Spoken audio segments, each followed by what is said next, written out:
السلام علیکم ګرانو کتونکو، دلته موجود یو نوخار کې رسالپور باره بانډه چوکۍ پولیس په دې نوجوان باندې تشدد کړی دی. د مین بازار نه اوچت کړی دی او بیا یې تاڼې ته بوتلی دی. په تاڼه کې 1 غنټې پورې ایثار کړی دی چوکۍ کې، او بیا یې په بدترین تشدد چې هغه داغونه او نشانات په ښکاري.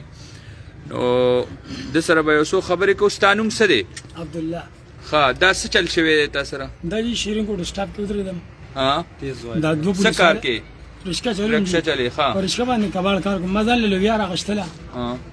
دی راغله وی والم لومبي بوتلم بیا والم چوکۍ کې کم از کم 1 غنټه ایثار کړو. چا بوتلې وي؟ دا دوه پولیس والو راغلي وو. څه نومونه یې څه وو؟ یو جی نوم یې نه راځي.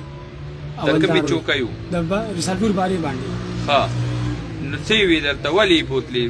وجه څه ته غلط ولاړې. صحیح شو، غلط ولاړې. ما لوبیا راغشتله. ویل نه لوبیا نه، شابه مخکې شه مخکې شه. بوتلم چوکۍ ته بوتلم، سپلې رانوخ کوي دغه هلی راځره.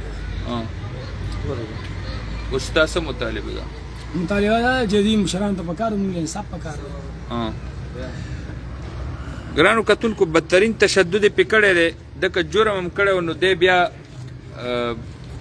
د تشدد اختیار چا ورکړی دی چې داسې قسمه داسې حالت کې او په داسې صورتحال یې وایي چې د هغه بد حال دی. اوس یې هسپتال ته راوستی او دلته کې پولیس حکامو ته پکار دي چې دې طرف ته توجه ورکړي او دا نوجوان خپل کار روزګار کوي او نن دا حل دی.